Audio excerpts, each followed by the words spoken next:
When you do it again, this is information. Thanks to you for bringing. This is information people will always pay for, or will give you them for free.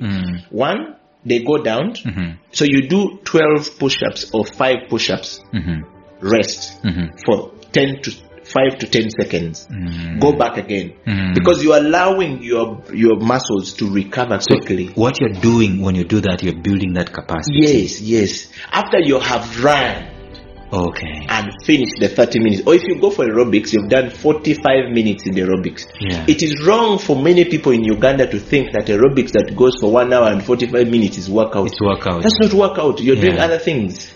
You've just taken care of the oxygen thing. You've converted food to energy and stored it. Now go and use that energy until the glycogen levels are depleted. Otherwise, you improved your appetite to go and eat more. That's why we often refer to them as appetite class from the health and fitness reason being because you never see them improve. In fact, if they are listening, all the people you see out there who go for aerobics, if you are doing aerobics every single day and you're not losing weight, and the most you can lose is 2, 3, 4 kilos. Ladies and gentlemen, welcome to the new month. Happy new month to all of us. In these conversations every Wednesday, we are going to talk about health, fitness, and wellness.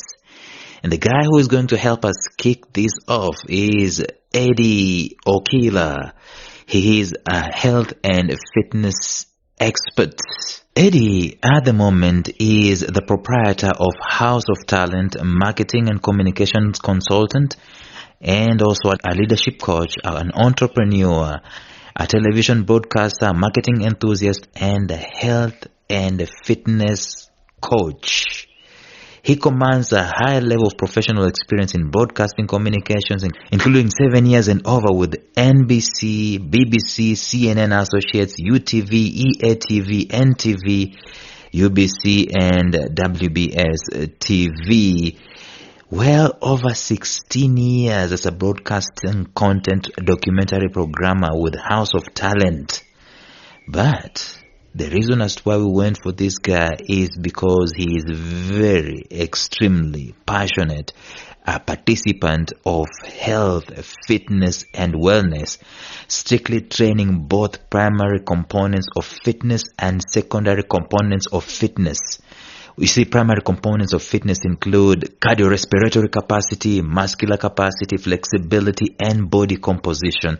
And secondary components include balance, coordination, agility, reaction time, speed, power, and mental capability. His specialties, of course, are in personal training, weight training, body weight training, endurance training, weight loss training, strength training, muscle hypertrophy, behavior change, and communication. I had a conversation with him, and you will be interested to know where it all began for Eddie. It is a beautiful story. Maybe sad, but beautiful. It ends very well. You want to listen to this conversation even as we think about our health and our fitness. Stay tuned and enjoy.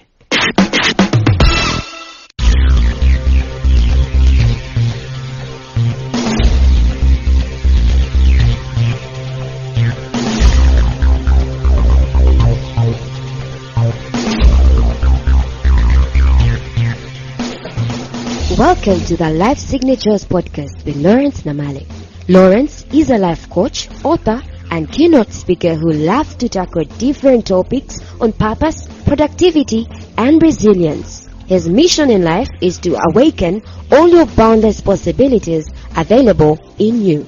Life Signatures podcast is dedicated to bring to reality every single person who knows that deep down in their gut, there's got to be more to life than this. And now, here is your host, Lawrence Namale.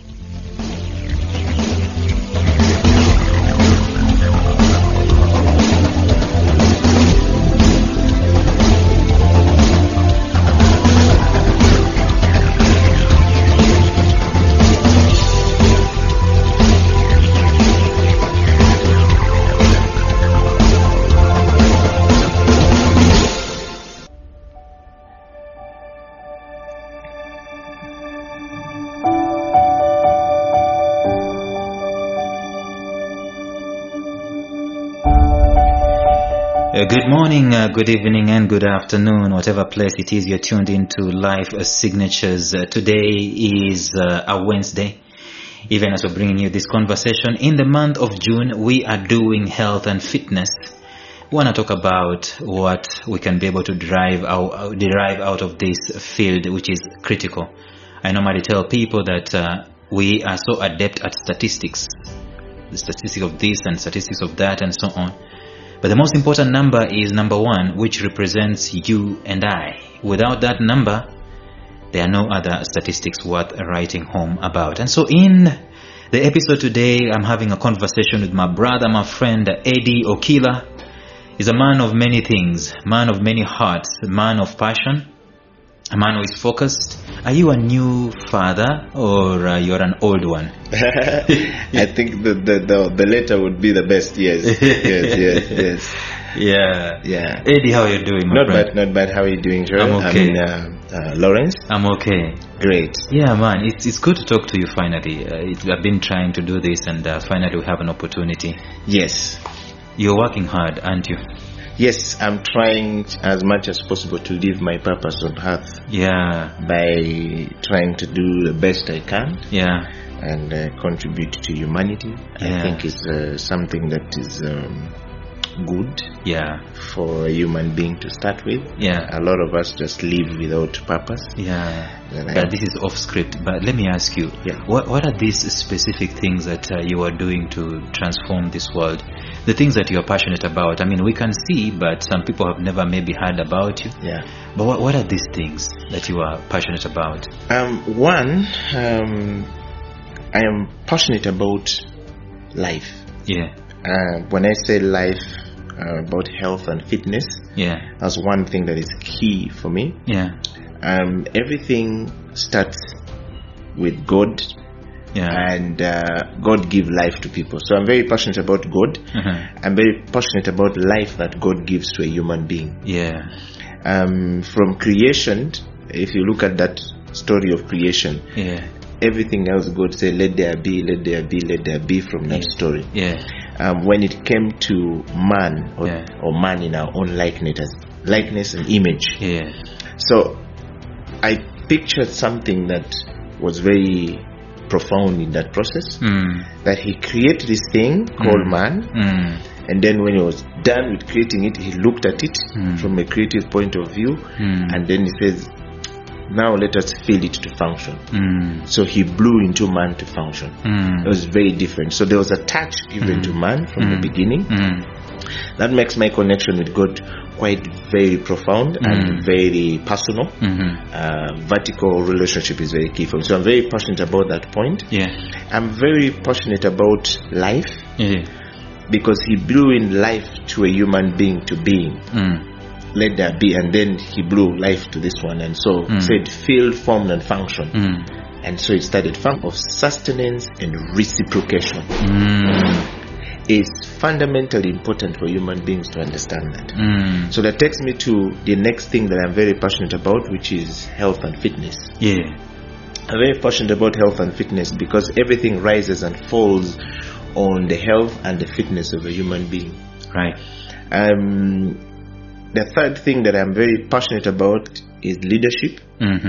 I come from a background where I believe that if there is no leadership, everything will fall. And leadership from self, from family, from community where you live, from society where you live, all the way to the nation and across the world, it starts from somewhere. Yeah. So I'm very passionate about leadership, and particularly transformational leadership is when it looks at transforming society, transforming the person as you, and then with the view of transforming whoever is following you and whoever is listening to you to becoming leaders. And when we do that, we completely transform social systems of society that governs the way society operates.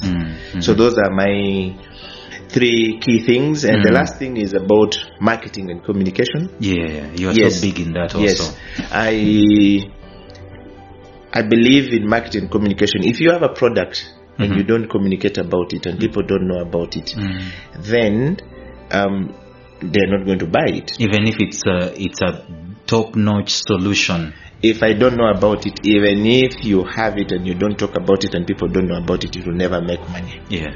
Yes. So for me, products out there, yes, that are being marketed, yes, that are making it. Oh yeah. And yours is top-notch and it's doing nobody nothing. knows about it. Yeah. Oh yeah. I mean, there are a lot of them in the market right now. Yeah. A lot of fake. I mean, China says the producers they have 3 classification of products. Mm-hmm. They are those that target those who fake. Mm-hmm. You want to buy Adidas, China will give you that. They give an option. An option of that. Yeah. If you want to buy the closer Adidas for the rest of that, they will also give you that one. Yeah. If you want original Adidas, they will also give you that one. Yeah. You see, there are 3 classifications. So they communicate about this to so many people, and those who cannot understand and comprehend the information will never understand it. So again, the 4th thing I like from that point of marketing and communication is developing communication strategy. That's the heart of the core of things. If I can help you to find what is centered to your core, Lawrence, I'll help you to anchor your soul. Awesome stuff. Yeah. But I want us to pick up one thing that you're passionate about and just run with it today. Yeah.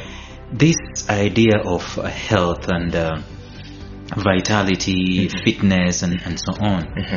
Can you trace back where for you it started? Was it like some kind of revelation? I mean, how did it begin for you? Were you born doing these things, or at some point in time? Because I think you made a conscious choice. Yeah. So a lot of things happen along the way. Yeah. It's a long story, but I'll bring it forth quickly. How did I end up in health and fitness? So a few years ago when I was young, or many years ago when I was young, I was around, I think, P5, if I remember that very well. So they were immunizing kids. I remember we got immunization for measles, polio, chicken pox came in at the time, the thing that used to make us, you have a lot of looks like scabies, sports, but not sports, and it was crazy. And then there was one that was very deadly called meningitis. Yeah. So I got immunized for all these diseases. Yeah. And somehow in P5, I got sick. It started, first of all, chicken pox came and hit me. Yeah. They will give you honey, put honey on your body and stuff like that. There are many other things. They use herbs, quite a number of them. I remember what my mother was using, among other things. So I got better out of that. And then the next thing, I got malaria. But this malaria this time around became too much. Yeah. Were you like hospitalized? Yes. A few days later, I was hit properly. I don't remember something. What I remember very well is that I was injected too many times. And I also remember that the year it happened, we've just done exams and I was number 3. I was still trying to recover from that. Never used to be between 1 and 5. I was a fairly bright child growing up. And then I couldn't remember anything. And for 1 year, your mind was affected. Yes, your brain was affected. I couldn't remember anything. Reading was a problem. I could not read back. Yeah. Or I would see things, but there would be more lines when I see them. Yeah. What I know is that my parents kept taking me to the hospital. So we're back and forth in the hospital. And sometimes there will be a bit okay. The next thing will be so hit that I don't remember. Just wake up when I'm sweating. Anyway, long story short, turned out that it was meningitis. And it hit me so much that along the way, I was getting 12 injections a day. And they said no. And they said no. This boy is done. The meningitis that affected his brain so much that the fluids are going to affect his spine, and he may not be able to function very well. So I was home for 1 year. So when they said he's done, it's like no more injections. Yeah, no. I mean, they said my brain had fluid, so basically, and my spine had fluid, which is a result of meningitis. Yeah. It caused that. Yeah. Therefore, they said either my left leg was going to stop functioning, and my left side would be paralyzed, and then that would be it. So my parents were prepared for the worst. For the worst. Yes. For lack of a better word, I'm sorry to use this I word. was gone, basically. To be a vegetable, yes, so to speak. Yes. And so my father sort of like almost gave up. Did not want my siblings. And it's so traumatizing. Did you know yourself? Yeah, I was a child. I could remember. The rest of the information was not given to me, but was given to my mother. So my mother, when I was born, she was a born-again Christian. She was a PAG born-again Christian. So she would pray. Then my uncle would come, they would pray like they are mad. Some things I would comprehend, something. But what I know is that getting up was a problem, walking was a problem. I was bedridden. So somehow, almost a year down the road, one day I started by like dreaming.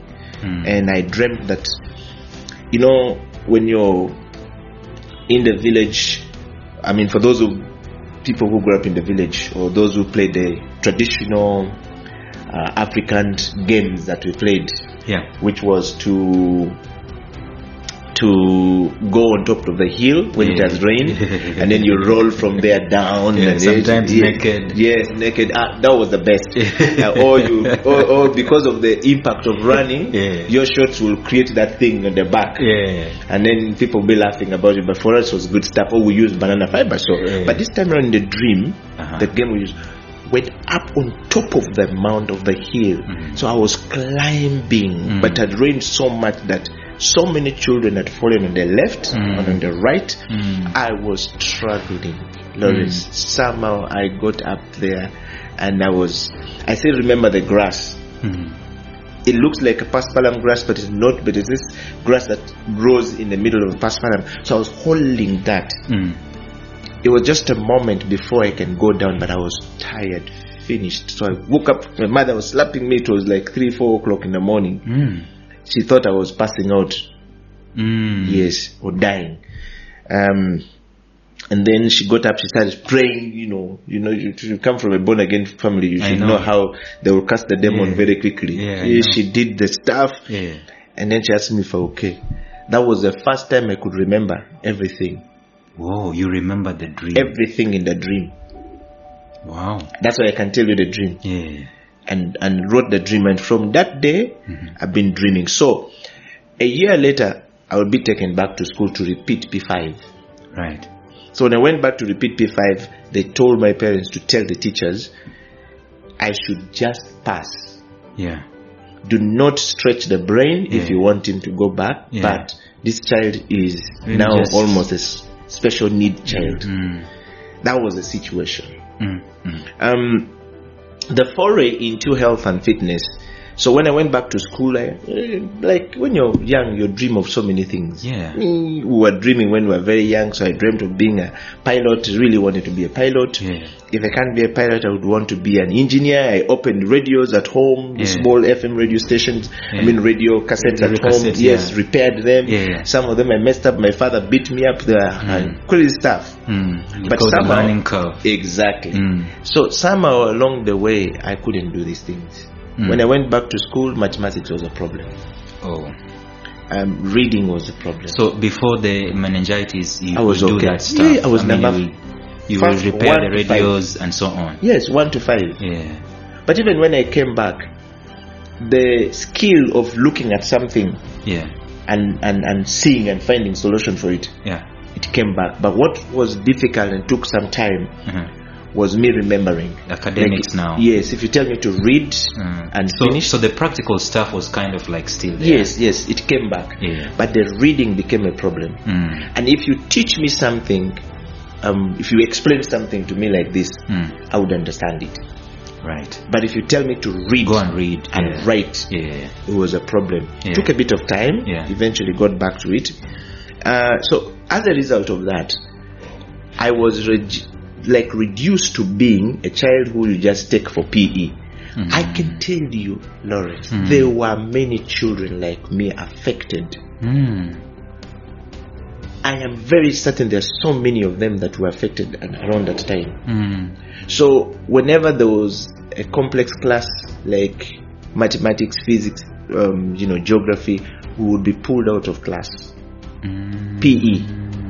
So they use PE as a way of strengthening us and building us. Now, that is how I ended up. Yes, I love sports, but I wasn't happy because even when I could now read very well, like let's say 70% or 80%, the teachers could not allow you to go back. Yes. So eventually, as a result of that, I continued to do this. Now, my mother kept explaining these things over and over. Then there was this nurse, a sister actually, who looked after me. She was assigned from the hospital. She'd come home, she would inject me, she would want to give me medicine. She kept telling, she would come and do for therapy and whatnot at home, talking to my parents, talking to me. So over and over, I began to know what was going on.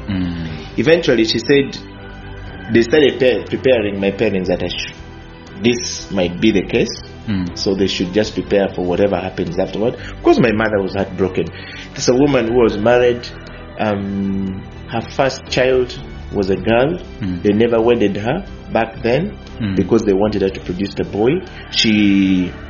Her and my father struggled so much to get a boy child, and they ended up with many girls, but only 2 boys. So the difference between me and my elder brother is so huge. Long story short, how did I get into this thing? It came natural, but it came with a problem. So eventually I started to work out. So I got into playing sports. I was introduced to football, introduced to volleyball. Was it in primary or primary? All through from primary to secondary school. I was introduced to that. At some point, I did 2 primary school, Fact 3. Okay. At some point, they took me to a military school in the barracks for like 2 years just to try and get me back. That was their consciousness. I mean, they decided to do that. Yes. They were trying to help you. Somebody, and I think it was the best thing that ever happened to me. Were you not scared? No. You were excited. When we went there, there were children of soldiers, but the discipline was different. Okay. And the primary school within the barracks was different. Yeah. I mean, you have soldiers with guns, you're entering like this, the discipline, you can't move anywhere. So that helped me to stay focused. Okay. So the mind will not wander around, you will go straight in class, you live in like this, if you mess around, they give you chiboko. And then there was this whole thing about they will put you in Mama Ingia Pole, they will give you what is Mama Ingia Pole? Mama Ingia Pole is those small huts that military guys live in. The round hut. Yes, the round hut. So they said Mama Ingia Pole because it is not, it is very short, and when you're entering, you live like kneeling. So it's like get in gently or carefully. Exactly. Be careful as you get in. Exactly. So Mama Ingia Pole, that Mama, go slowly when you're going inside, go slow. Yes. So that was good for me. Eventually, I made it out. So when I went to senior 1, they just continued the same thing. Now, senior 1, I ended up in a 7-day Adventist school. For the next 4 years, it was just exactly the same thing, but this time around, improved. Okay. So somehow, when I entered senior 1, I was the prefect. Okay. For some reason, leadership has always followed me. So the whole of O level. Yes, and more so, they put me as a lighting prefect. So I learned how to, looking at pressure alarms that we used to have back in the days, the school didn't have electricity. So I learned how to use pressure alarms and put the mantle. I would assemble that thing, repair it, and put it back. Wow. So I was a lighting prefect for the school. But they would get me out for PE all the time. So I became a captain of volleyball, football. Then in 7 days Adventist school, they didn't have scout. We had the equivalent of scout was called AY program, Adventist youth program. From there, Lawrence, I started to now question myself. Right. If these people said my left leg was going to function like this, how come it is not? I'm playing football, I'm doing this, I'm going this. Long story short, 13 years, I remember that very well from senior 1. We started to go to a military gym. That's where my life started. The gym. We'll play these things, you see these guys work out, they'll work out. And then I started learning things from there. I started working out from there. Since then, I have been working out. And a few years ago, going through school, finishing. When I finished that, went to Old Kampala. After that, I began to realize. So when I passed senior 4, the whole school celebrated. They even prayed for Okila to pass because they had said this boy is ABC. For them it was a miracle. I began to question things from senior 2, 3, 4 until 5, 6, and then I said, you know what? I'm going to do something about this. So because of sports, volleyball launched me into serious stuff. I had to study volleyball as a game, as a sport. You zeroed in on volleyball. On volleyball. Were you good in football also? Yes, I was good in football. I was a goalkeeper. And I played as a winger, number 7. Yeah. Yes. But somehow, volleyball had what they call 6 fundamental basics. Okay, I want to learn. Skill. Now, those skills turn around my life. The 6 fundamental basics of volleyball are 1, they teach you how to serve the ball. Now, how to serve the ball, you get the ball, toss it, release the ball underarm and hit it across the net. It must land within the 18 meters. Now, when you land there, of the opponent's side, now that teaches you how to serve others. You're not selfish. It's applicable in life. Exactly. Basically. Yeah. Then number 2, on the other side, when you serve that ball, you have to learn how to receive that ball. Right. And you must receive it perfectly okay. Yeah. Put it at a certain height. Yeah. Then the third person, that you must learn how to set. Yeah. So when you learn how to set, setting means you're giving that ball to somebody else. To hammer it. Yes. Yeah. Now, you must learn how to attack that ball. Yeah. Or to spike the ball. Yeah. Now, spiking back from where it was served. Yeah. It has to come hard and you must land down. Yeah. So it teaches you the element of competition. Yeah. But you must be skillful. Yeah. To pass the penetrating block, to hit that ball on the ground to make a point. Right. Now, so it talked about service, reception, setting, spiking. Now there's the 5th element. You must learn how to block the ball. Yeah. You block that ball from up so it doesn't come down. So it teaches you defense. That defense later on becomes self-defense to you. Things that you don't need, block it. If you allow them to go, it will hurt you. Because if that ball comes down and hurt, it will lose a point. The 6th thing that happens is backward defense. Now, when you serve that ball and they're going to hit from there, you have 6 people on court. If you're number 1 or number 5, you have to go back, retreat to the end line. So they are going to hit that ball so hard that it might brush over the block. Finger of the person blocking. You must find that ball and put it back to play. Now that was fascinating for me. So backward defense was fascinating. In fact, I became a master for it. Yes, that was one best place I played in volleyball. At what point did you decide I'm gonna go volleyball? Senior 2. Senior 2. Yeah, senior 2. This was started 1996, 95, 96. Yes. 97 were in senior 1. I was already playing volleyball. In fact, 97, 98 I was playing for a club. Yes. How far did you go with volleyball? I played volleyball until the national team. Whoa. Of Uganda. Whoa. I think in 2003 I was in the national team of Uganda. Did you go outside the country? Yes, we went a couple of times outside Uganda. The one that would have been the best point for us to go was 2003. We were supposed to go to Egypt. Yeah. For Africa Games qualifiers. Yeah. And we didn't go. As always, Ugandan sports, only football can make it. The games like volleyball and other games that don't have will not make it that much. So finances. That's exactly. So we didn't go, and then later on I went into a branch into the volleyball administration. Yeah. I would see again, it was born as a result of what happened. Some people would make a decision for you that permanent, but these are temporary situation. They make it's what I called, they make a permanent decision over a temporary situation. So in volleyball it was happening. If you are not very good with the coach, you will not get your time to play. Some people who have been given more time, so I decided, you know what, we can make this game better. So I went into the administration of volleyball for 8 years until I reached the technical director's office. National Technical Director's Office of Uganda and put volleyball where it's supposed to be. And then I said, you know what? It's time for others to come in. And we're grooming other people to come in. And they moved out.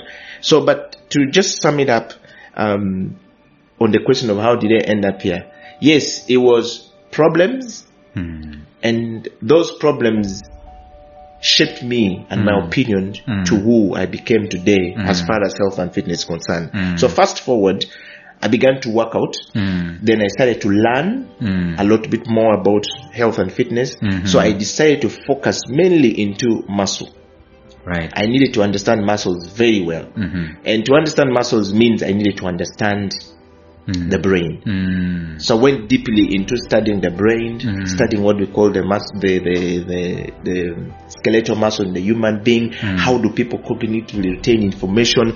That took me back to my learning of the marketing at some point where I needed to focus on a very niche part. We look at how people cognitively retain information, emotionally connected to this information, how they process it, and subsequently what informed their decision to say I accept Lawrence or I reject, if you're talking about Lawrence. If it's fast moving consumer good, it is Coca-Cola, Pepsi for that matter. Why do you drink Pepsi? Why don't you drink this? Or why do you take this? Why don't you? What is the core? So when I focus so much, I realize the central decision point of a human being is the brain. Right. It controls everything. Now that became part of my work, but also went deeply studying what they call human kinetics. Okay. It's the fusion of curative medication and preventive medication. Okay. So the whole of a human being function on what we call being healthy and being fit. Right. So the kinetic is movement. Yes. Right? Yes. So the movement of the muscles and the body and everything and the body parts. Right. Yes. So the more sedentary we are, the worse off we are. Yeah. If we are not moving, we're not healthy. Exactly. Okay. So for example, what we say technically, then, to make it very simple for somebody who's listening to, we say that if a person is able to go for, let's say, 365 days a year without falling sick of either flu, cough, or the normal virus infectious diseases that we get from flu, cough, and this and that one we get, it's a measure. It's a big measure. If you're able to go for those those days, 365 days without getting sick, we presume that you are healthy. Right. If you're able to go for more than, let's say, 3, 4, 5 years without that disease, you're super healthy. Now we come back to being fit. Okay. Those are two different things. Being fit is the ability of your muscles to go for a long, or to be enduring. Yes, to participate in a physical activity for over a long period of time without getting tired. Right. Take, for example, again, layman language understanding. If, Lawrence, you're able to walk from here to Entebbe and back without sitting or falling sick or feeling anything, and you are still okay and energetically okay, we presume you are fit. So if I go to Entebbe and come back and I'm like dead, as in I need 5 days to recover, 10 days, that you are very unfit. First of all, you may not even make it to Entebbe. The fact that you are able to make it to Entebbe, you're already fit enough, because these muscles, it means that these muscles were able to expand, contract when we walk until you get to. So the number of times they expand and contract is what we looked at. So the point you're making, if I get you correctly, is we have to make these muscles to expand and contract. Yes. We have to be deliberate about this. Yes. That's where the fitness industry comes in. Yes. And that fitness is also connected to health. Yes. Because if I am fit, it means I worked on my body. Yes. And now my body is healthy. Yes. Now I can fend off some diseases. Correct. Because of my fitness. Correct. But then the interesting thing, Eddie, is you talked about the brain and fitness. Yes. You got to learn about the brain. Yes. By learning about fitness. Yes. There is a connection between the brain and workout. That is the central operating system of a human being. Yeah. is the central control system of a human being. God created it in such a way that all the signals in a human being, for us to respond to any specific stimuli, call to action, the brain must send the signal. Yeah. The electrolytes in the human being must be functioning. Yeah. Every time we move, the concept of electricity, when we're studying about muscles, the concept of electricity is taken from a human being. Okay. This electricity you see that powers us and whatever, it's from a human being. So human beings have electricity God created as a system that allows us to hear, feel, get the signal of what is going on wrong in our body and interpret. Now that has to be running over and over. If it is not running, we can't. Now, if we bring it to muscles, for example, I'm going to tackle it from the first point of health and fitness, and which everybody must understand this. When we talk about health and fitness, it's not just about exercise we do. It's not just about the food we eat. It's about a wholesome living of a human being. That when you're eating healthy food, your body must detox. If the body is not detoxing, then that body is going to accumulate acidity. When that acidity goes, it goes into the blood. When it goes into the blood, it affects cells that comes in the body. I'm just using a basic understanding to make everybody understand. I don't want it to be very scientific. So for example, the brain controls the first part of the brain, the front part of the brain. Muslims put something there and they go on the floor and say that's where God is. Indians put something there and say that's where God is. It's called the wisdom part of the brain. And rightly so, they are right, because that's where wisdom of a human being is situated. Now, there's a middle part of the brain, what we call the limbic system, or the emotional quality, but people have different names for it. Now, that part of the middle part of the brain, when we're young, to like this, then it starts going down to the closest. Now, that middle part of the human being head or brain is responsible for pain, pleasure, and anxiety. It's very serious for the functioning of a human being. When we eat food, we don't eat food and then it tells us and 1 and 2 and 3 enter and 3 and 4 go this side. No, it automatically what goes, because that is function. One, it informed us that now you are angry, you need to eat some food. Now you are anxious because you're going to interview Eddie. You don't know what Eddie is going to say. You don't know whether he's going to speak well. You don't know this, so you're anxious. You know, it controls that. 3, it controls pleasure. Anything pleasurable goes there. So for people to have addiction in life, either the pleasurable part controls everything, or the anxiety that comes in, the anxiety that comes from the brain, and the pain that comes from there, must find something that is pleasurable. Some people go into pornography, others go into alcohol, others go into smoking. It's not because they want to smoke. No, they are looking for something that fills in that place. That's a part of the brain that is key. Now, the back part of the brain is wisdom. Storage, memory.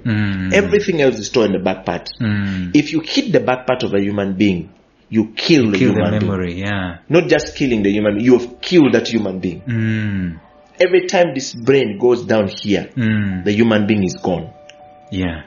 Because it disorganizes the brain. The moment blood or fluid drops into the speech center, this is the speech center, as I call it, processing information. You will see a person converge here, you will see a person become uncontrollable. Now, bring that to Lawrence when we're talking about health and fitness. So, most of us, or many of us, if not most of us, when we want to go and work out, we have the desire. When we're young, we're able to do many things. We're happy. We are, easy to run around. When a child is young, a child stretches over and over and over. Sometimes you have to tell them to sit down. Exactly. and even when you tell them to sit down, they have too much energy. Now, I have a child right now. And I've been studying this boy. This boy was born premature at 6 months. The mother just turned 6 months. We don't know what happened. Is this your first one? Yes. They call those guys neonates. Yes. He's a neonatal, the neonate baby. And so he survived. He's a miracle child. survived and lived in the hospital for about 3 months, 4 months. I need to give you a book by there's a couple who went through for 5 kids. Yes. As in kid number 1 premature, kid number 2 premature, kid number 3 premature, number 4, number 5. Number 5 she nearly died. Wow. I think the book is called Intended for Destiny. I want to read that book because I'm writing one. Yeah. Yes. Yeah. But going back to this, so the baby, they said he had what you called umbilical cord hernia, which was destined for operation. Yeah. And he'd already been through operation. Yeah. He's now okay. He's yet to go for another operation. Yeah. Yes. So, and they said this baby, the stomach wasn't developed. So I said, I have knowledge, a lot of it, wisdom. So I just started training this baby from the day he left hospital. The day the ICU in the hospital. Him. Yes, the neonatal intensive care unit discharged him. We literally have an extended NICU at home. At home, yes. We started from there. Okay. He has built the stomach. He has built, literally have that at 6 months, and people are wondering what is happening. And I says we're very intentional about making this guy build this so that he can build strength by himself. So it is possible that you can train a child, but you see, they are flexible when they are young. Yes. He had the smallest amount of colic. Yes. Than any, because we knew he didn't have a properly developed stomach. If he continued to have colic like any other child would have, would be in a big bad place for us, to say the least. So we use that knowledge. Now, because children at that point. But how would you train this guy? I mean, how would you train him to be better? So he's already going through training right now. Yeah. How? He does 6 months. Yeah, he does bicycle. He does stomach workout. Eddie. Yes. How? He does. There are specific exercises for them. Yeah. You show him? Yes. Okay. No, he's working with me. That's why I take him through myself. I take him through. Okay. He doesn't do it himself, but I'm taking him through. And he knows it for 6 months. When I reach home like this, he knows exactly what we're going to do at 6 months, as we speak now. The doctors are amazed, isn't it? Yes. They're amazed by the progress that the baby is making. Yes. Because the other way of handling such stuff, you know what we normally do? We inject people, we put them on drips, we give them medication, we give them operations and so on. But you're telling me that this routine you're taking the baby through is helping. Yes, and the doctor told me, we had a discussion. He says he has not had this. We need to give him time. It will take some time. We'll review him after 8 months. We went back for 6 month review, and he was amazed. He says, I'm happy with the progress. He does his part. We're doing our part, and I'm very intentional about it. Let's come back to this. So the point is that there is a part that we can play. Yes. And we must play that intentional part. About it. Now, Eddie, the point here is this, that I don't have to be sick to play my part. Yes. I just have to play my part 100%. In fact, let me put it this way, Lawrence. You brought a very interesting point out. Yeah. Do not wait to be sick or to be told that you are sick to start working out or start living a healthy lifestyle. Do not. Every time people do that, it's difficult to reverse when you're sick. I want to go to this point to even answer that question finally. So, I'm using the child as when they're young, they're flexible. Yeah. So I meet a professor from Makerere over the weekend. Yeah. And he says on Friday, he says, Coach, I want you to walk with me. I've been following your discussion. I want you to walk with me. I want to do exercise and not feel any pain. I don't want to feel, I want to walk baby steps. So I said, Prof, this is good. Either way, you will still feel the pain. Yeah. Because your muscles are not like the one of a baby. That's the point I was trying to make. Right. Kids respond to a specific stimuli very quickly, call to action, and they respond very quickly. Eddie, sorry to cut you. You are telling me yes, I have to be intentional with my kids, yes, as young as they are, yes, and instill in them fitness and health, so that it becomes like a routine to them. Thank you very much. And trust me, your children will grow with less problems. They will be less sick. You will visit the doctors because God has said this is what you're supposed to go through, and that is when it will happen. But if you do it intentionally, the last time I felt sick, Lawrence, a doctor came from Philippines. Let's go back a little bit when I was in Seventh-day Adventist. Met me. As a result of that, I had nose bleeding uncontrollably. When it's hot, I'll have a nosebleed. When it is cold, I'll have a nosebleed. When it is windy, I have a nosebleed. And this was disturbing. So meaning I was restricted to many things I couldn't do. And they suspected that it was because I reacted to the shot that was given to me. Yes. So this guy who came from Philippines was a Seventh-day Adventist priest. I said, he gave me a small medicine and told me, you don't need to take medicine. I'm a doctor, medical doctor, trained. You don't need to take tablets. Yes, he told me you don't need to take tablets or any manufactured tablet. You live in Uganda. I'm going to show you what to do. And he told me one of the things you're going to do is to make sure your life is full of exercise, because the blood vessels in your nose are weaker. So when there's wind or there's dryness a little bit, they crack. That's when you're having this. But you know how long, Lawrence, many people, doctors here couldn't tell me that.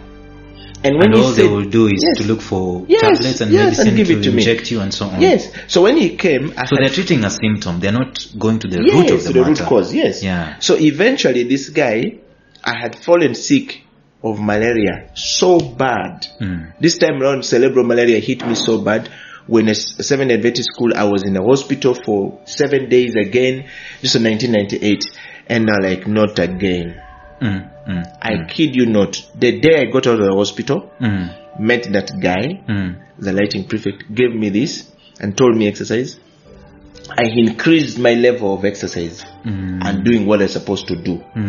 Lawrence, from 1998 to date, I have not fallen sick of malaria. 1998. No this malaria. Is 20 years. Yes, no malaria, no cough, no flu. The only thing I suffer from is allergy, which comes from cigarettes. Dust. I don't work very well with dust. So if there is dust around me, I'll have that. And this, I also try as much as possible to build an immune system. I don't know why. I have a very strong immune system. Yes, so I don't fall sick of it. And I thank God for that, because what happened in the past was able to help me now. Became a catalyst. 20 years, I've been coaching people. I've coached millions of people to date. And I've gotten people from the hospital, and I told them the same thing. Those who listen to me, their children are now older, 20 years, 25, 30 years. They've not fallen sick. If I can go and stand, let's say, for example, at Constitutional Square in Uganda, for those who know Uganda, in capital city, if you're listening this from anywhere in the world, if I go and stand and I say, I just put my hand up here, I'm very certain if I write a post, I'm very certain there will be 1 million people somewhere across the world who will say, I listened to that guy helped me, that guy did this. So for me, it was understanding what I'm telling you and saying a way of health and fitness. It's easier for you. So if you teach your child now, they will live with those principles for life. Just like if you teach them the principles of keeping money or self-discipline or building wealth, they will live with it for years. What we're not doing is we're not showing them the way. Now, I meet parents with obese children going to KFC. Yes. Okay, sorry to say this, but I've observed that. Yes. Every time you're at KFC, yes, a good number of people who get in shouldn't KFC, even be eating there. Exactly. Yes. They are overweight. Yes. And they are kids. Yes. As in, this is a 3-year-old, 10-year-olds. They are walking around obese. Yes. And they are at KFC. And if you don't do anything about it, they will have a problem in their life. Yeah. Yes. Yeah. Because they are not doing anything. So to go back to this, is it natural for me? It wasn't really natural. I wouldn't say I was born and it was just happening. No. Yeah. Yes, we have a good DNA as a family. We're okay. But somehow, my brother is not like me. Yeah. But he looks built. He's not like me. He's 50 years plus. Yeah. But for me, I became the muscle person in the family. Right. And in the history of that family, maybe there was somebody existed before, I don't know. Yeah. But I am one of the people who started it. Yeah. And indeed, I have been able to tell people this is the way to live. Those who listen to me are living. Those who don't listen to me very well are not living. Not because I am a prophet, not because I decide, but because when you attain health and fitness, when you have your health is okay and your fitness is okay, we attain the third thing. It's called wellness. Now, wellness is dynamic. I prepared my note here to say, today you're okay, Lawrence. Tomorrow you're not. And it's all depending on how you live your life. Okay. So you cannot say that that because I've had people say this, but Okila, I mean, this guy was working so hard, or this lady was working so hard, they were so fit, but they still died of this disease. And I'm saying, how did you know? Do you actually understand what it means to work hard? And for that matter, Lawrence, I don't know whether I've answered your question. You have. I wanted to share something that people always talked about. I wanted to share something on the process of being healthy and being fit. Exactly. The first thing we need to look at is to invest in information. Right. Get clarity, get knowledge. Thank you. Get insight. Yes. Have a direction that you're going to take. Yes. Because you might end up anywhere. Yes. Because anytime you don't have information, you can't do anything that is sensible. Yes. So for me, I keep telling people, I hear people talk about this, and perhaps today, let me share this. And I start by saying, invest in information. Know what to do. When to do it, how to do it, which part to start with, okay, which days to work, which days not to work, when to rest, what to eat. Right. This is key. But I meet people who are saying, no, I struggle to start the workout, I don't know how to do. Of course we are going to struggle, Lawrence, because we have grown up for a long period of time without doing it. So the body is not going to adjust to day one of asking. Exactly. So I want to bring it down to say, the basic knowledge of understanding how to work out, or even to do any exercise, or to live a healthy life. Number one, you need to focus on what we call cardiorespiratory capacity. Okay. In a plain layman language, it will be aerobic capacity. So this is basically how our body takes in oxygen, which is respiration. That respiration happens when you're doing physical exercise. It uses that at the cell levels, which is called circulation of blood to the rest of the skin walls. Yes. Then it will use that at the cellular levels to create what we call bioenergetics. Conversion of food in layman language into energy. Yes. And it's stored in our liver. Yeah. Okay. Later on, we'll call that energy glycogen. Yeah. Or blood sugar, whatever we call it. Now, all food that a human being eats, whether it is micro or is macro nutrients, whatever we eat, whether we drink or solid, it goes into the body, is processed into solid fluid, into fluid stuff. The fluid is stored in the liver. The body picks it from there to the blood through the muscles, and it goes to the bone marrow. That's how we live. That's the simplest basic understanding of living of a human being God created. Now they say we have to sleep for 8 hours. Lawrence, have you ever bothered to understand why they say we sleep for 8 hours? I just hear it.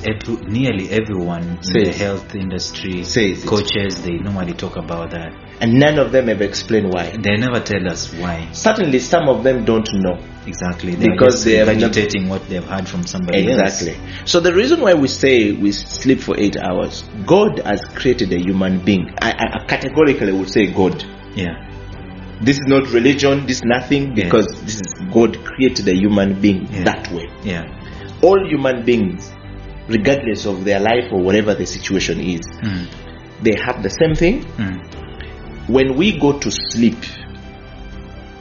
our body needs to be at optimum rest 3 hours before we sleep.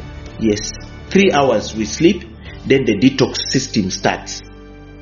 God has created a human being with a natural detox system, that when you eat food, your body detoxes quickly and finishes. Now, if you don't do that, you're going to have a problem. If you don't have enough rest. So, when you go to sleep from 2 o'clock, 3 o'clock, 4 o'clock, naturally, their kidney is processing, your liver is processing, your heart is purifying, whatever we call it, the blood is moving, and your body is getting the waste out and storing it. Urine, later on solid waste, the next one we sweat. Yeah. Now, if you have less sleep, the body has a switch that must happen. You can go for many hours, but you must find a moment to sleep for that to happen. If you don't, you will fall sick and you will die. So if I wanted to torture you, is to keep you awake? Yes, just keep you awake. If I wanted to kill you, just keep you awake? Yes. Wow. One of the biggest things the military use is to torture you to stay awake. Yeah. Yes, they don't allow you sleep. That's the biggest torture human being has. Yeah. And you'll die. The system is very simple. Unless you build a certain resilience bigger than or better than. I mean, of course there are levels that, like, now when we go into the deeper part of it, people will say, how about those who are military people who those ones have been trained? Yes, they are trained. The brain has gone on to adjust to that level. So every human being, literally every human being out there uses 10% of their brain. If you stretch a human being to use 11% of their brain, they will be way too hard to deal with. Or way too smart. If they use 12% of it, they're superhuman beings, literally. So they have stretched themselves to go a notch higher. Yes. The brain naturally, normally, 10%, automatically is 8%. Some people even use 5%. Right. Yes. So if you go to workout, so I think one of the ways of stretching to 11, 12 is fitness and health. Exercise. Yes. Exercise. Yes. So the more my kids exercises, yes, you guy. Yes. The more they're stretching their brains. Yes, you will even see they're becoming smarter. Yes. More resilient. Yes. And the same to me also. Yes. Yes, every human being. If we do that, so now, Eddie, the problem you see. Yes. Schools coming up these days. Yeah. They don't have playgrounds. You've seen that phenomenon. Yes, I see the phenomenon, Lawrence. But I would want to say this, Lawrence. Every human being needs to be very intentional about their child or their family. Yeah. Every human being, be intentional about your children. If the school is not doing, you must do it. In fact, Lawrence, you don't need the school to do it for you. There you go. You need to start yourself. You as a person. Lawrence, you can't give people what you don't have. Okila cannot go and train people to tell people to do these squats or these jumps or these things when I can't do it myself. You know, I mean, the football coaches that we see have played football, are still playing football, are able to do it. So it is collected, you know. Time is going to come when I may not be able to carry 200, 300, kilograms. Yes, but I can still carry 20, 30, 70. You can still go, but the point is you are carrying. Yeah, I'm carrying and I'm able to show you. Now, the problem is, you're going to tell a teacher to teach your child to run, squat, to press ups. Yes, things you cannot teach them at home. Yourself, you've not done it, but you're taking it to the teacher. You abdicated the duty of thinking and the responsibility of doing it to the teacher. Now, the schools, because the world is becoming more and more very, I would say, selfish and commercial. In fact, the word is selfish and greed. The greed in the world is getting to another level. So you find somebody doesn't care. They're interested about the school fees you pay. So your child just coming to school because I receive school fees, I just have to pass on this knowledge the way it is. You stop paying school fees and see if they will continue to give it to you. Yeah.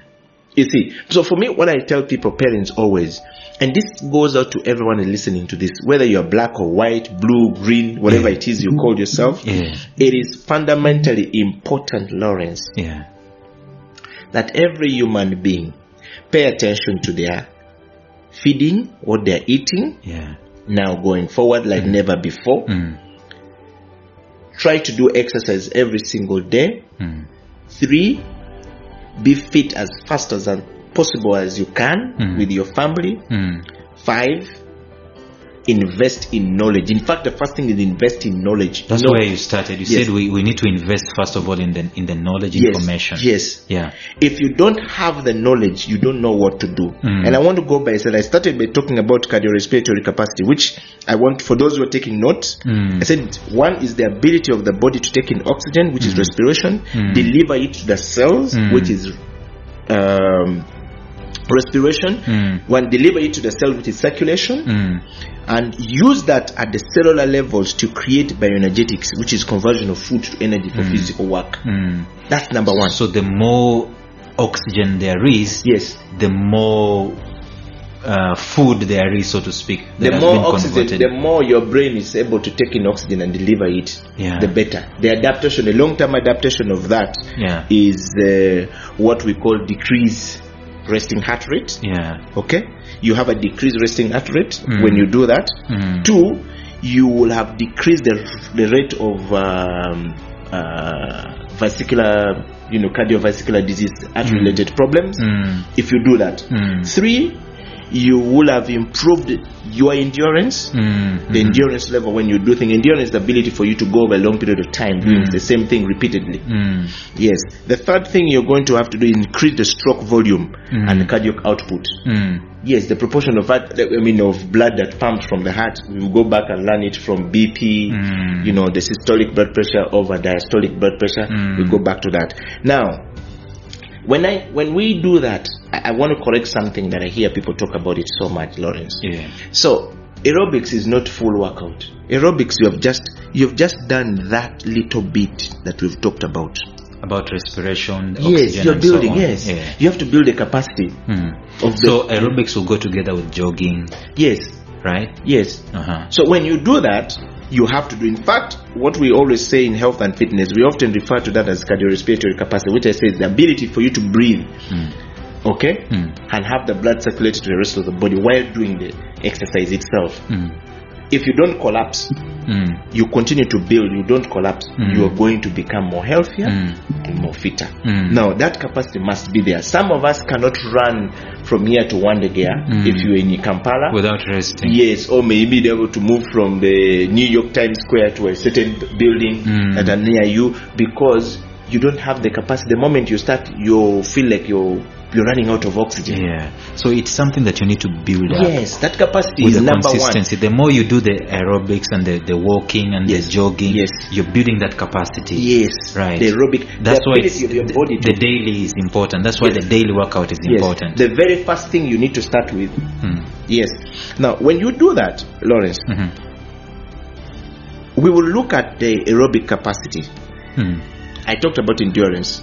So that would be endurance. How long? Okay, how long is the aerobic strength? How long can you go? Can you run from here to Jinja? Can you run from here to Kamucha? Can you run from here to where? How long can you go? And you have to measure this thing yourself. You don't need anybody. Or can you be on the treadmill for 2 hours? Yes. Treadmill, because they're designed for you to do them for 30 minutes. They can't go beyond 30 minutes. Yes. First of all, we say 30 minutes because there are many people trying to use the same thing. The best thing to do is for you to go and do aerobics class. Yes. Which requires you to move several times. Or you go on the road and run. Yes. So that's 1. 2. Then you look at the aerobic strength, which is how hard the aerobics power. How hard can you go? Okay. The aerobics power, we're looking at how fast can you run. You get it?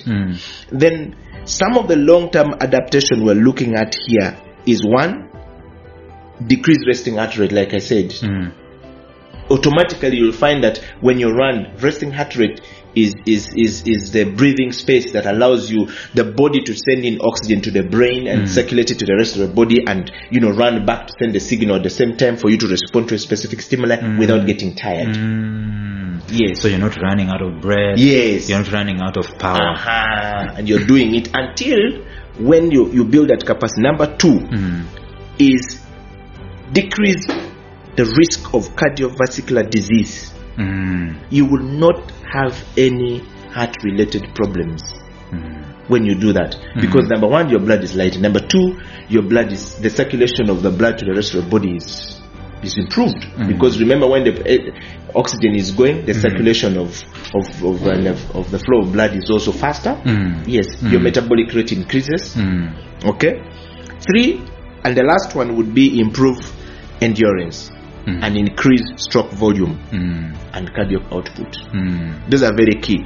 Now, I want to dive quickly to something called muscular capacity. Right. When you have done aerobics, we're done with that. Yes. Now go to muscular capacity. Yeah. Now, when you're doing aerobics, we start to measure the capacity of your muscles. Okay. Yes. Underneath the skin, there are muscles. There are muscles, what we call skeletal muscles, which are aligned to the skeleton of a human being. Now, that is the spectrum of the capacity of your muscles, to say the least. I hope that these English people understand when I say the spectrum of it. But let me put it this way: is the capacity of your muscles. Yes. How far can they stretch? Basically, that's what I'm looking for. So I want to explain that by saying, 1, this actually includes the following that a person who is taking the notes should take. 1, the time to apply force over a long period of time. Yeah. Or complete repeated muscle contraction. Muscle contractions. Muscle contraction is done when you go down to do push-ups, which everybody knows. Every time you go down, your muscles that's expansion. When it comes up, that's contracted. Yeah. Expand, contract, expand, contract, expand, contract. Yeah. So capacity, what we call it muscular capacity, which is the spectrum of the capability of your muscles to do that, is if you are able to do 20 push-ups, 30 push-ups. I think the case in point was when an old man of 74 years, in the names of President Yoweri Kaguta Museveni, did push-ups during 40. the lockdown. Was it 40? 30 push-ups. 30, yeah. Whether it was doctored or not, we saw the guy did 30 push-ups. Now, when the former PS, I think it's still a PS of Ministry of Labor, Pius Bigirimana attempted it. It was different. Because the muscle contractions were not the same, the capacity of the muscles were not the same. You could see President Museveni trying, Pius Bigirimana was just doing other things otherwise. And the video that made out and people were laughing about it, that's what we call capacity. So to everyone listening to this, Lawrence, every time you go to do that, how do we build that capacity? People are going to ask the question. Start by doing 5, 10, 12, 15, 17, 18, okay, 20, 22, 23, 24, you 25. Start small, yes, you keep building and growing big. Yes. So there shouldn't be a day that you're not doing it. Yes. You can do 1 today. Yes. 2 no. So when you do it, again, this is information. Thanks to you for bringing this. Is information people will always pay for, but we'll give you them for free. 1, they go down. So you do 12 push-ups or 5 push-ups. Rest for 5 to 10 seconds. Go back again, because you're allowing your muscles to recover quickly. So what you're doing when you do that, you're building that capacity. Yes. After you have run and finished the 30 minutes, or if you go for aerobics, you've done 45 minutes in the aerobics. It is wrong for many people in Uganda to think that aerobics that goes for 1 hour and 45 minutes is workout. It's workout. That's not workout. You're doing other things. You've just taken care of the oxygen thing. You've converted food to energy and stored it. Now go and use that energy until the glycogen levels are depleted. Otherwise, you improved your appetite to go and eat more. That's why we often refer to them as appetite class from the health and fitness. Reason being because you never see them improve. In fact, if they are listening, all the people you see out there who go for aerobics, if you are doing aerobics every single day and you're not losing weight, and the most you can lose is 2, 3, 4 kilos, you improve your appetite every single day to go and eat every single. If any disease comes and hits you, so it's like a cycle, a vicious cycle. Yes. So if a disease comes and hits you, you will still suffer and die like everybody else. And you've been doing aerobics? Yes. The only difference is that you will stay longer. You will not get heart-related diseases like heart attack faster than somebody who has not been doing it, because at least for you, your blood the body has been, the muscles have a certain level of spectrum. The flow of blood, the blood is in you is not thick. You don't have the risk of blood clot very easily, like somebody who has not done. So there's a plus for you.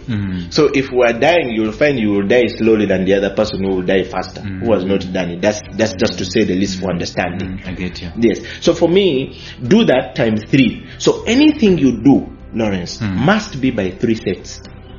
When you do aerobics and you are done, either go and do push-ups, or you go to the gym and learn how to carry weight, because you need to expand and contract. That's when you build the capacity of your muscles. That's when you burn the fat. There's what we call fat conversion. That's completely different discussion altogether. So we need to understand that the weightlifting is not a preserve of some people. No, it is for everyone. No, yes, it is for everyone. Yeah, and anyone is able to get that. So I talked about muscular capacity, and I talked about. So the first thing I talk about the ability of your muscles to contract or repeated contractions, okay? Or we look at the maximum amount of force that muscle can exert in a single contraction. A maximum amount. If we're video, I will show you when I do one push-up, when I do leg press, for example, and I do 350 kgs. When I push once, that's one maximum weight it will take. Now that maximum weight plus repeated contraction. Right. So 350 is constant. 350 kg is constant. Then as a maximum weight. And then how many times can you do it? Exactly. That's called repetition. So we call it reps. Yeah. So when you go to push-ups, remember we talk about push-ups. You're doing push-ups is the action you're going to do. The reps are the number you're going to do. So you count 5. So that's 5. Okay. That's one set. That's one set. That's one set. Now you do that by 3 sets. So if you do 25 push-ups, like President Museveni did 3 sets, that was 90 push-ups. If he did 15 sets, that was 45 push-ups. That's the number of time the muscles have contracted and expanded. When they do that over a long period of time, they build capacity. Nice. Yes. Nice. And then you are able to jump from a building and land down without breaking easily. Your bones. Yes, because the muscles with the bones have been working. Whoa, yes. Whoa. The other thing that I want to talk about there is what somebody asked me, says, okay, also we're looking at the contraction, basically the muscular power, which is the ability to generate strength in an explosive way. I think if people have seen me do this workout in the gym, when I put my leg up and elevate myself and do, stomach workout. I mean, if we're on video, people will be able to see this, we'll be able to show them the video. So that's the power that I'm using. Now that I've built that capacity, so I'm able to elevate myself up and do 20, 15, 30 push-ups, 30 stomach workout, elevating my body and carrying myself, and I'm okay. Yes.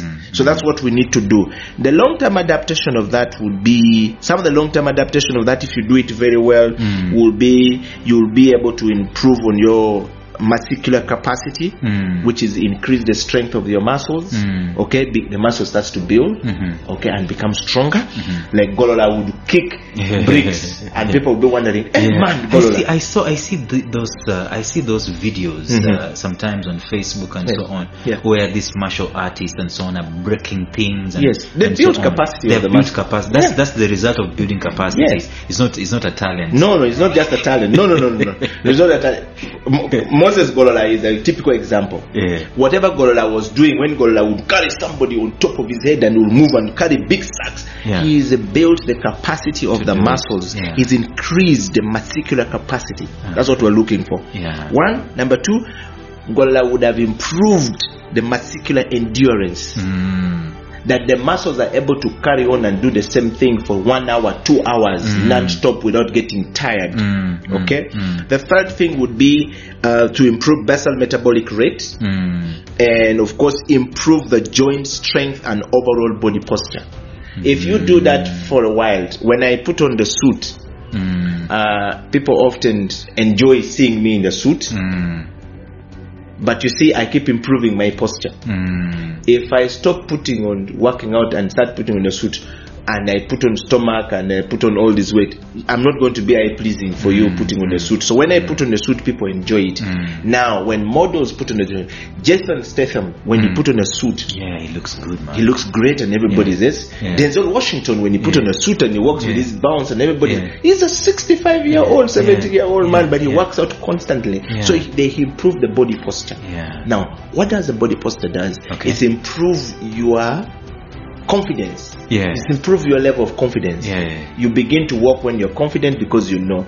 I mean, if you're chubby, you fear to walk in public, you fear to speak in public. Yes, and some people build the capacity, say they put on weight so much and they make it comfortable. So they say, no, for me it's just plus size. No, everyone is capable. Of course, we have genes. Some people respond to we have different genes and different types of muscles. There's another conversation for another time that we can look at. Let me wrap it up, Lawrence, by saying, so there's what we call flexibility, a range of motion a joint can take in a given time. Every time you go to run, you're running. All right, your joints are moving. How long can they go? If I take them to riding a bicycle, your knee is moving, your ankles are moving. You're right. That's the range of motion. That's flexibility. Now, flexibility is the range of motion, amount of motion that a joint is capable of performing at a given time. And we always say that each joint has a different amount of flexibility. The knee is flexible different, the ankles are flexible different, the shoulders are flexible different depending on how you train them. Now we go to the gym to do squats to improve those joints, to do crossboards to improve those joints, to do free squats to improve those joints, to do aerobics to improve the joints. So you find those who do aerobics, because it involves a lot of turning around and moving, they are better. So when the long-term adaptation of that one, you're going to have improved, decreased risk of injuries. Like if you fall on a border, you're different from a person who was not doing exercising. Exactly. You'll have improved motion, that the range of motion your body is able to take is fun. Then you say, I feel good, man. When I walk up the stairs, I can run quickly. And then when I'm walking up the stairs, I walk okay. I feel okay. My level is, because you're flexible and you're able to do that. And then they improve posture. Again, I say posture is very important for a person's confidence. Yes. So the guys who are going for interviews, I'm asking you to go and do exercises. Yes. Because you'll appear confident before the panel. Yes, and you'll be happy about yourself, happy about how you look, happy about how you feel. I mean, you don't have this whole thing that maybe I look weird, maybe I look bad, maybe I look this. These are all what I'm sharing is primary components of health and fitness. Let me give an example quickly. So during the recent Kenya attack in one of the I think it's River Road, 2 Rivers or River Road, yes. We saw a lady jump from the first floor, a woman, a Kenyan lady jumped from the first floor in the video and landed and she limped a little bit and started running. Later on they interviewed her and says, was it you? She said yes. Then she said, yes, I had to calculate. First of all, think about it. The guns were being fired all right, left and center, and people were running towards the guns and were being shot. I had to compose myself, look at where I'm going, hear the sound of the gun, where it's coming from, and then calculate the distance. Can I jump from here? Will I survive? Will I break a leg? Will he shoot me immediately? If I jump from here and continue moving, he won't be able to shoot me immediately. The lady was thinking, that happened in microseconds. Lawrence, when you do exercise, that is what it teaches you to do. The brain becomes very active. Teaches your brain to think, process information very quickly, and look at how you can respond. A call to action is what we call responding to a specific stimuli. So that flexibility is key. So she was able to survive, but many people were not able to survive. And so it's important for people to do exercise, because it's not just only looking for health and fitness, but there are many things you're going to get into risk along the way that will kill you. The third thing I had prepared for you today under the primary components of health and fitness is called body composition. This is something that people struggle with so much. Yeah. Body composition is the proportion of fat-free mass. We're talking about fat deposited under the organs, fat deposited under the muscles, and most of us, or fat deposited under the skin. Most of us suffer this problem, and the reason why your body builds this very quickly, and you must do exercise to get rid of them. Number one, how do people build and put on weight very quickly? I know they're going to ask this question very quick. 99.9% when we do research shows that people eat and sleep. Every time you eat and sleep, immediately after eating, yes, you go and sleep. Basically, you'll put on weight, a lot of weight. Which means what you're telling me, Eddie, is that again I need to look at the time I am eating. Yes. So if I eat at 7, for example, it doesn't matter what time you eat. What it matters is that it matters if you eat and stay awake. That's what I'm saying. Yes. If I eat at 7 and I don't have sleep, I can stay awake. Basically, I'm thinking that the earlier I eat, the better, because most people don't sleep that early, right? So if they ate at 7, some sleep at 9, some sleep at 10, and so on. Yes. So if you do that, if you're eating and staying awake for 3 hours, minimum 2 hours, it's better, because your metabolism is going to work to try and burn the food. Now, most people, when we eat and we sleep, remember, when you eat, you are not supposed to drink immediately. That's another problem. You guy. It is a practical thing, Lawrence. I can tell you this. We did research, and this is research that I've been doing, and I'm going to publish the book about this, and I'm showing people how to go about it, and even a TV program coming, I'm going to show people. So, if you're eating food now, and you're drinking, the food needs to be solid in your stomach for your metabolism to work properly and burn the food down. When the food becomes soluble, your metabolism slows down. The food stays. The rate at which your enzymes are supposed to help you break that food and eat is low, because they are lazy. You made them lazy. They will just touch the fluid and be lazy. Yes. So what do we need to do? Do not eat and eat. Drink. So if you eat food now, if you eat your supper, say at 7, first of all, we take tea at 7, most places, to activate the metabolism to work, function, to burn food. When we now eat food, we need to stay awake for 2.5 hours to 3 hours maximum. Then when we go to sleep, your body is not working. It is going to wait for the time when it's supposed to detox at night, when you go to optimum rest. That's when the body is going to detox. So if you eat food and you go and sleep now, the metabolism just rests. Your body just goes to rest. Shuts down. Yes, because you're going to sleep. So you wake up in the morning, tired when it's sometimes. supposed it's tired sometimes. Sometimes some people, you want to wake up in the morning and you want to go to start. First of all, you shower and everything. When the metabolism is supposed to start working, it's supposed to work, you go and put in eggs and breads and breakfast.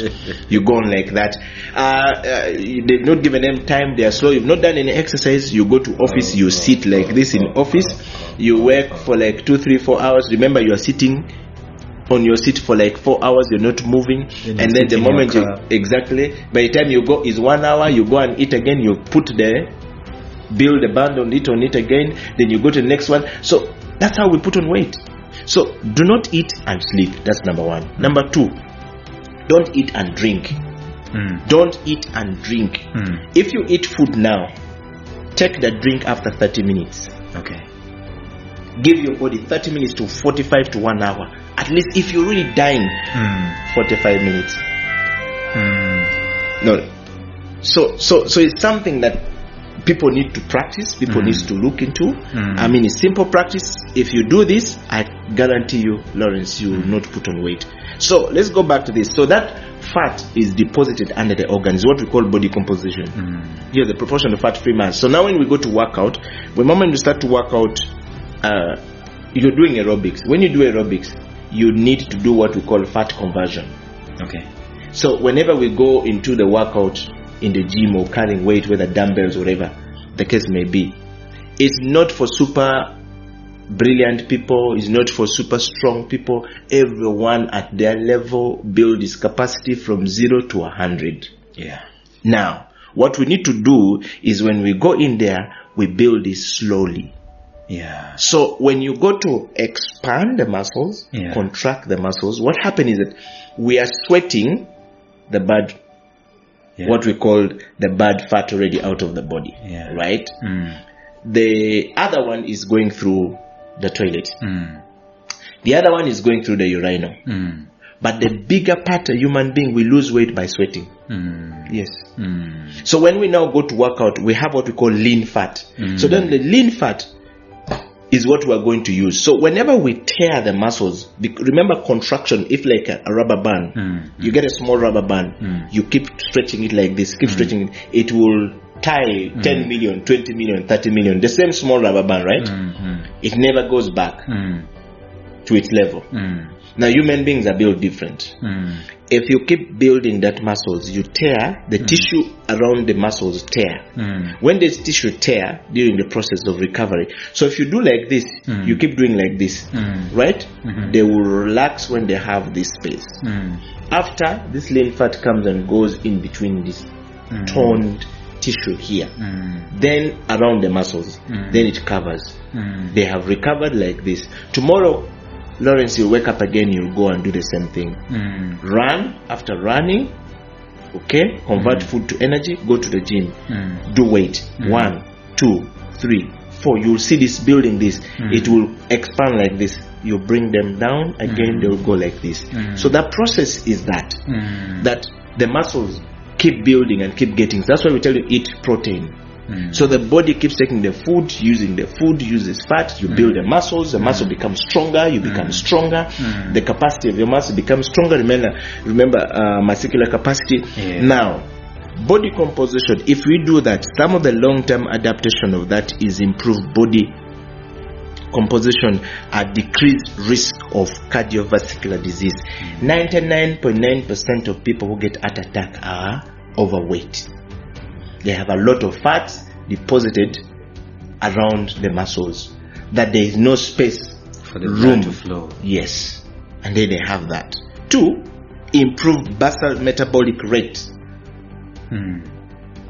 and improved body function. When I say bodily function, we're looking at the BMI, body mass index. Yeah, the body mass index.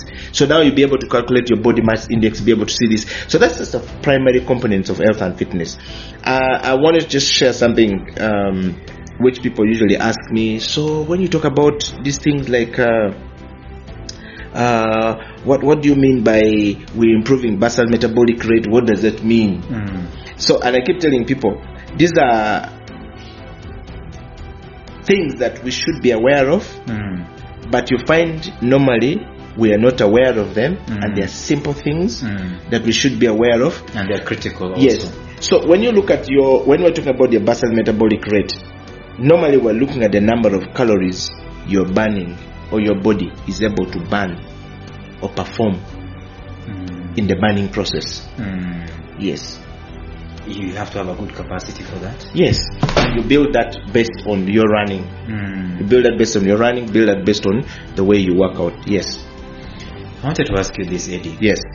Even as we come to a close of this episode today, there's just too much to talk about health and fitness and wealth and wellness. Okay. Have you converted this into a business? It's a passion. Yeah. Is it a business? Yes, it's now a business.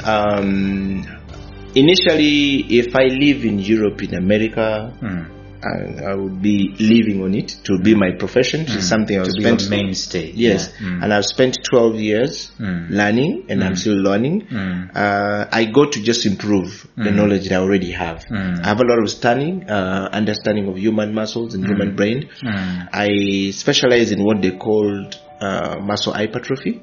Okay. Yes, specialize into what they called anatomy of human strength training. So I'm very specific. I'm the person you go to bring a person who is overweight to help them bring their weight down.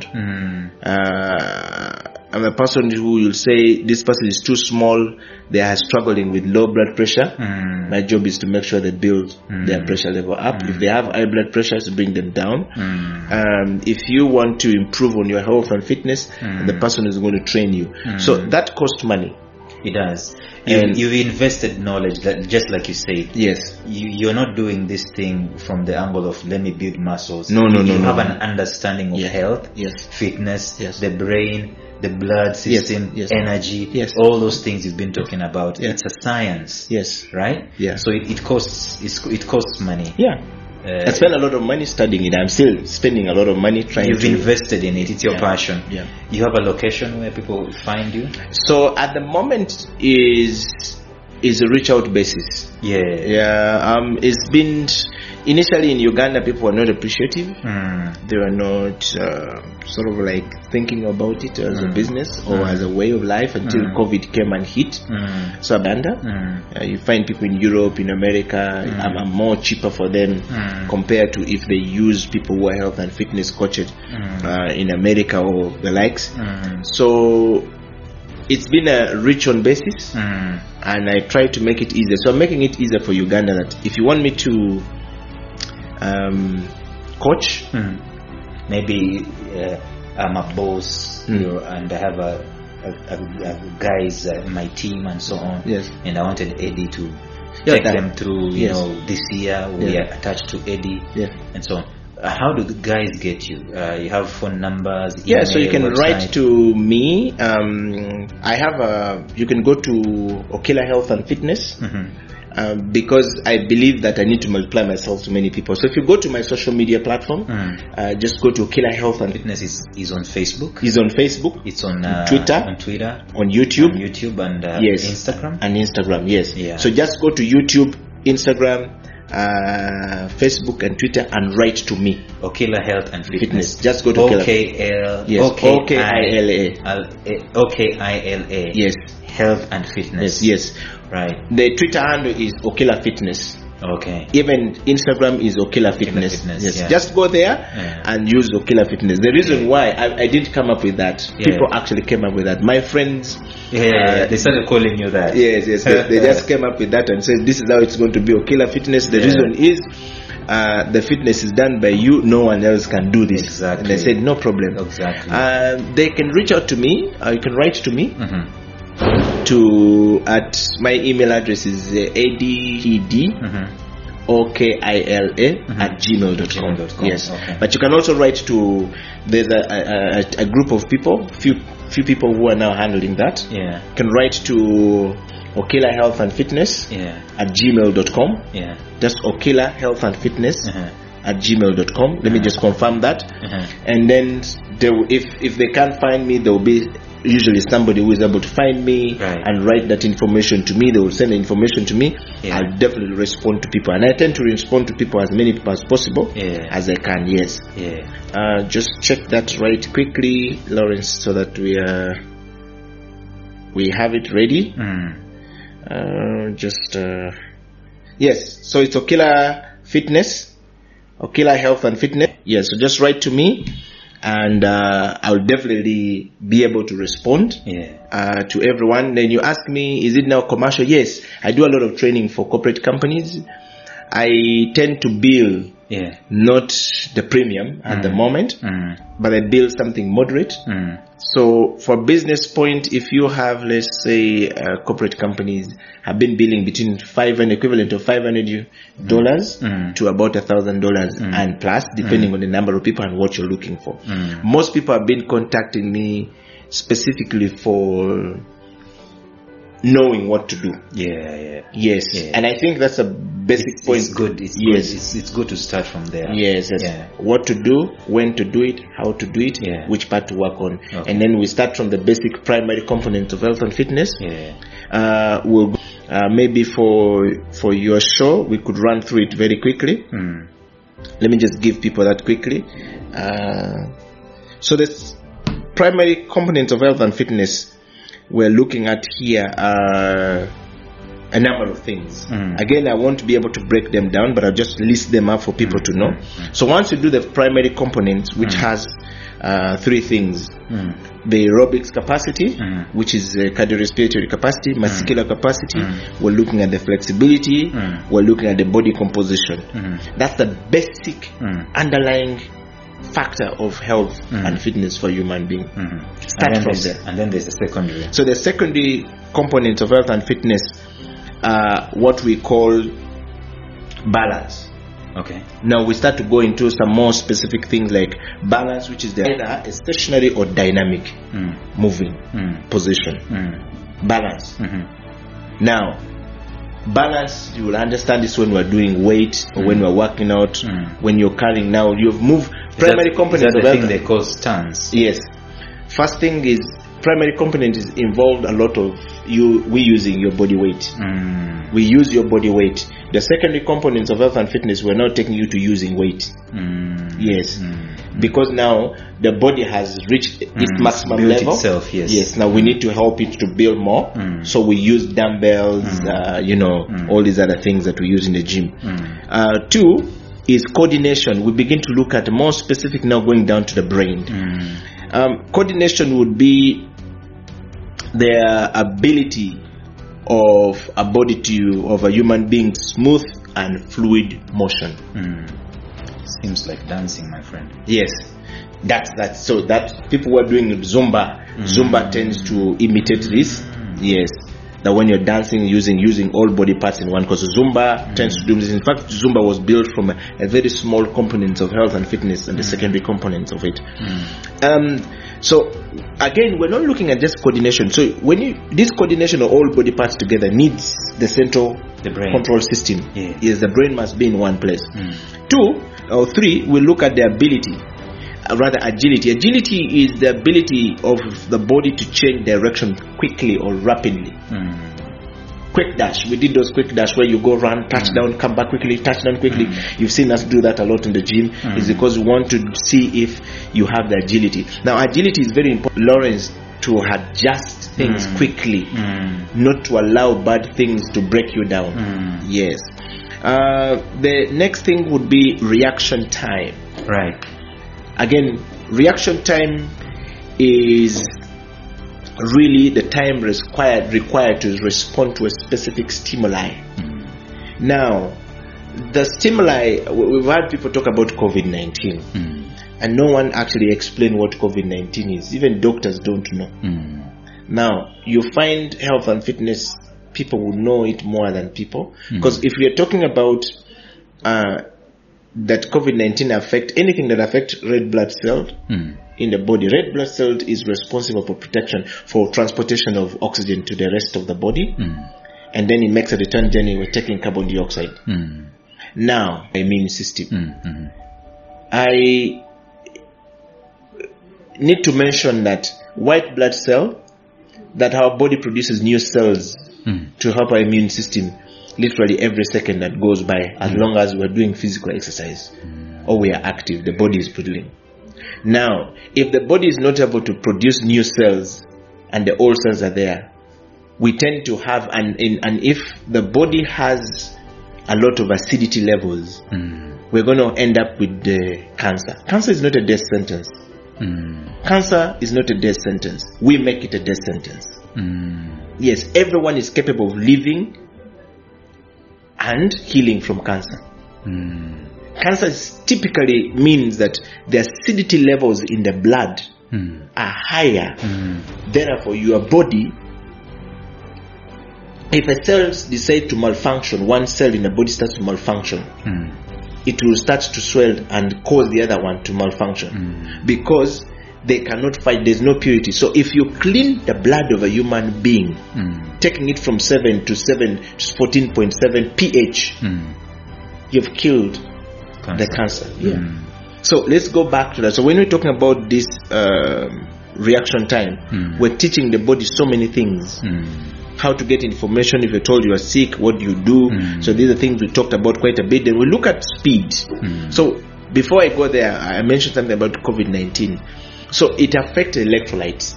For us to train reaction time in a human being, we need the electrolytes in the human being to be working. Electrolytes help us to send signals to different parts of the body to respond to a call to action. Now, and it tells us where flu is. So if these things break the flu path in the human being, it means electrolytes in the human being is dead. Therefore, it means that a human being is not able to respond to a specific stimuli. That's why it's better when a person is still okay, able to do, they are able to respond without a problem.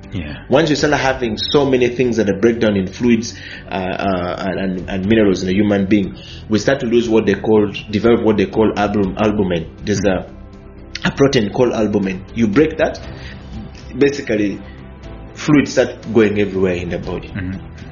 And you see people who have swollen legs and stuff like that. Very complex stuff that we don't have time to get into to explain right now. I'll explain this. Yes, but so in order for you to respond quickly and listen and respond and do amazing stuff, and people will say, wow, Lawrence, that was good. The turnaround time was fantastic. We've trained that reaction time. If the ability is all the time required to respond to a specific stimuli, call to action. Your toe is itching. Your brain sends a signal. You quickly go to the toe, you see it. The snake has bitten you. You had the snake beat you. The reaction to turn around to tie out the things to allow the what do you call the poison not to go into the blood very quickly and get into your lungs is very quickly. That's what you're calling.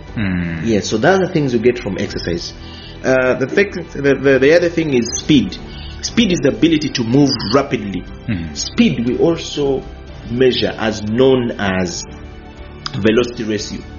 So the velocity ratio is energy in motion. I measure the power of a man by how hard you punch, or a woman. How hard you punch tell me how hard you hit. When Golola Moses was beaten by some guy here, the guy was hitting punch. He didn't have energy. He didn't have power on his legs. That's why Golola had to go back and carry bricks on his leg and carry things because he needed to build that. The other guy was better, the one who beat him in Uganda. Yes. And so when Golola went back the second time, he was okay. Why? Because he built that capacity. Yes, velocity ratio. We're talking about speed is the product of strength. Yes, rather, speed is the ability to change direction rapidly. Now, when we go there, we look at power. You notice we're going systematically. Power is the product of strength. You have built power. Okay? Is a product of strength and speed. Power is also known as explosive strength. They say Lawrence had power. Man, when Arenitwe, in that episode of Political Things in 2016, he beat up some police officers who were harassing people, and he beat up so many people. The incident in Tungamo, and people says, man, that guy was bad, because Arenitwe had been training, and he did specific training. So all the things I've talked about in the secondary components of health and fitness, he had it. So he was able to take down as many people as possible before they can take him down. So elite soldiers and those guys, they normally call the elite squad in the US. Yes. The Navy Marines, SEALs. The SEALs, yes. They do all that stuff. Yes. So then they go a level higher. It's a level of training I have done before. Yes, done the same training, gone through them. It is any human being is able to achieve this. You just need to have discipline, commitment, and understanding. Lastly, in fact, not least on the secondary components of health and fitness, mental capacity. This is what we call mental capability or mental health. There's a time I had a series on my episodes called mental toughness. Yes. I was trying to theorize about building your mental toughness, which is a very important aspect of success. Successful people have this mental toughness with them. Yes. So, sorry. Mental capability is the ability of a human being to concentrate during workout or anything you do in life. But whereas we're looking at this from during exercise, when you do exercise, we want you to concentrate. This helps you to improve the training effects. Some people, you are training them, they are crying every second. They don't know what to do. In the long run, they will fail. They have not basically milked the best quality of the training. Yes. They're all over the place. Yes. So when you're training, you want to make sure you feel good, you laugh, you're able to enjoy the workout so that you can get the effect of the workout. So the harder it becomes, the better it becomes. That's why we always say that the last set of it is the sweetest. Okay. That's when you're struggling to push it. That last bit of the push is usually the best. When you push it and you feel good, it improves. It increases the horizon in the brain. Yes. Okay. For you to accept many things. And the last thing there, Lawrence, would be health and wellness. In fact, I want to start by saying health and wellness is dynamic. It's a very dynamic process because it's always changing. Today you're okay, tomorrow you're not okay, the next day you're not okay, you're sick. But because we've attained a certain level of wellness, that is determined by a lot of things. Determined by what? Environment, climate we live in, the things we do, the rest of it is good. So for us, we say that we all have a time of good health, and we also have a time of sickness, and maybe even the time of serious illness is there. That's why we say maybe. But if you do all these things correct and you leave the rest to God, that's why we say maybe. Okay, time of illness. As our lifestyle change, so does our level of illness and our level of health change. Lawrence, in summary, if Okila today stopped doing what I do every day, 4 times a week I work out, 4 times a week I live healthy, I fast every week, just as a main thing to do. 1, I control what food I eat, when I eat and how I eat it. So I'm very deliberate about this, and this is possible for everyone.